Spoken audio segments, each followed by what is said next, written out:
നമസ്കാരം. ഇന്നത്തെ നമ്മുടെ വീഡിയോയിൽ ഉൾപ്പെടുത്തിയിരിക്കുന്നത് എല്ലാ വാഹനം ഓടുന്ന ഡ്രൈവർമാരും വാഹന ഉടമകളും ശ്രദ്ധിക്കാൻ വേണ്ടിയിട്ടുള്ള ഇമ്പോർട്ടൻ്റ് ആയിട്ടുള്ളൊരു വീഡിയോയാണ്. ഈ കാണുന്ന വാഹനം ഇന്നലെ വാട്ടർ സർവീസ് കഴിഞ്ഞു വന്ന വാഹനമാണ്. ഇത് MPV MUV സെഗ്മെൻറ്റിൽ ഉൾപ്പെട്ട വാഹനമാണ്. ഇതിൻ്റെ ഒരു പ്രത്യേകത എന്ന് പറയുന്നത് ഈ വാഹനത്തിനല്ല LSPV നിലവിലുണ്ടായിരിക്കും.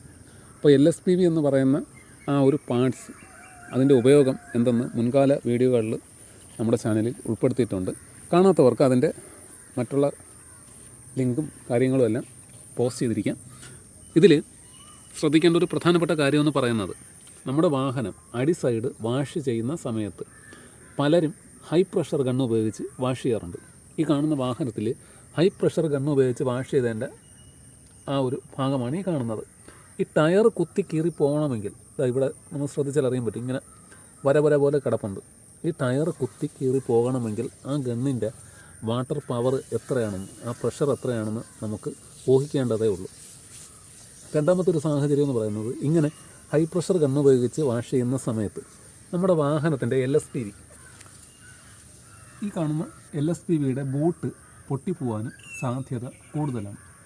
ഓക്കെ, അപ്പോൾ അതുകൊണ്ട് ഈ ഒരു കാര്യം പ്രധാനമായിട്ടും ശ്രദ്ധിക്കേണ്ടതാണ്. രണ്ടാമത്തെ ഒരു പ്രധാന സാഹചര്യം എന്ന് പറയുന്നത്, ഈ LSPV കൂടാതെ തന്നെ ഇതിൽ പറ്റുന്ന മറ്റൊരു പ്രശ്നവും കൂടിയുണ്ട്. അതായത് ബോൾ ജോയിൻ്റ് ബൂട്ടാണെങ്കിൽ ശരി തന്നെ, മറ്റ് റബ്ബർ പാർട്സുകളാണെങ്കിൽ ശരി തന്നെ, കാലക്രമേണ കംപ്ലൈൻറ്റ് വരുവാനും സാധ്യത കൂടുതലാണ്. അതുപോലെ തന്നെ സിലിണ്ടറിൻ്റെ സ്ലീവ്, ക്ലച്ച് സിലിണ്ടറിൻ്റെ സ്ലീവ് എല്ലാം ഉള്ളിലോട്ടാണ് വരുന്നത്. ഇതുപോലെ ചില പാർട്സുകളെല്ലാം റബ്ബർ ബൂട്ടാണ് വരുന്നത്. അപ്പോൾ അതൊക്കെ ഈ ഹൈ പ്രഷർ ഗണ്ണ് ഉപയോഗിച്ച് വാഷ് ചെയ്യുന്ന സമയത്ത് ഇതുപോലെ, ഇത് ഹൈ പ്രഷർ ഗണ്ണ് ഉപയോഗിച്ച് വാഷ് ചെയ്തതിൻ്റെ ആ ഒരു ഭാഗമാണ് കാണുന്നത്. അപ്പോൾ ഈ ടയർ ഇങ്ങനെ വന്നിട്ടുണ്ടെങ്കിൽ ബൂട്ട് പൊട്ടാനായിട്ട് അധികം താമസം വേണ്ട. അപ്പോൾ നിങ്ങളുടെ വാഹനം വാഷ് ചെയ്യുന്ന സമയത്ത്, വാട്ടർ സർവീസ് ചെയ്യുന്ന സമയത്ത് ഈ ഒരു കാര്യം പ്രധാനമായിട്ടും മനസ്സിലാക്കിയ ശേഷം മാത്രമേ വാഷ് ചെയ്യാവൂ. സ്പ്രേ മോഡിൽ വാഷ് ചെയ്യുന്നതായിരിക്കും എപ്പോഴും നല്ലത്. ഹൈ പ്രഷർ ഗണ്ണ് ഉപയോഗിച്ച് ഒരിക്കലും വാഷ് ചെയ്യാൻ നിൽക്കരുത്. അത് നാളൊരു സമയത്ത് നിങ്ങളുടെ വാഹനത്തിൻ്റെ മറ്റ് പല പാർട്സുകളെ ലൈഫിനെ, അതുകൂടാതെ തന്നെ ഓട്ടത്തിൽ പല പാർട്സുകളും തകരാറ് വരുവാനും ബ്രേക്കിൻ്റെ ക്ഷമത നഷ്ടപ്പെടുവാനും ഒക്കെ സാധ്യത കൂടുതലാണ്. അപ്പോൾ ആ ഒരു കാര്യം പ്രധാനമായിട്ടും ശ്രദ്ധിക്കേണ്ടതും മനസ്സിലാക്കേണ്ടതുമാണ്. വാഹനം ഓടിക്കുന്ന ഏറെക്കുറെ പേരും സമയക്കുറവ് കൊണ്ടും ജോലി തിരക്ക് കൊണ്ടുമൊക്കെ വാഹനം വാട്ടർ സർവീസ് ചെയ്യാറുണ്ട്. ഈ വാട്ടർ സർവീസ് ചെയ്തിട്ട് വരുന്ന സമയത്ത് ഇങ്ങനെയുള്ള പല കാര്യങ്ങളും ആരും ശ്രദ്ധിക്കാറില്ല എന്നത് 100% സത്യമാണ്.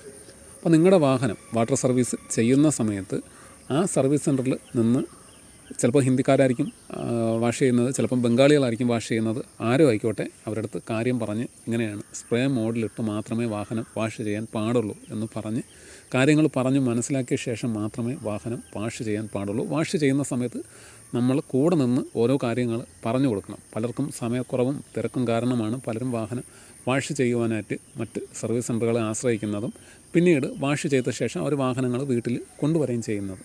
അപ്പോൾ ഈ ഒരു കാര്യം പ്രധാനമായിട്ടും മനസ്സിലാക്കാതെ നമ്മൾ വാഹനം വാഷ് ചെയ്തിട്ട് കാര്യമില്ല. രണ്ടാമത്തെ ഒരു സാഹചര്യം എന്ന് പറയുന്നത്, ഇങ്ങനെ വാഷ് ചെയ്യുന്ന സമയത്ത് റബ്ബർ ബൂട്ട് പൊട്ടുന്നത്, അത് ഈ മഹീന്ദ്രയുടെ തന്നെ പഴയ റെനോൾട്ട്, പിന്നെ മഹീന്ദ്രയുടെയൊക്കെ ഈ വെറിറ്റോ എന്ന് പറയുന്ന വാഹനങ്ങൾക്കൊക്കെ അടിയിൽ റബ്ബർ ബൂട്ട് വരുന്നുണ്ട്, ഗിയർ ബോക്സിൻ്റെ ഒരു പോർഷൻ വരുന്നുണ്ട്.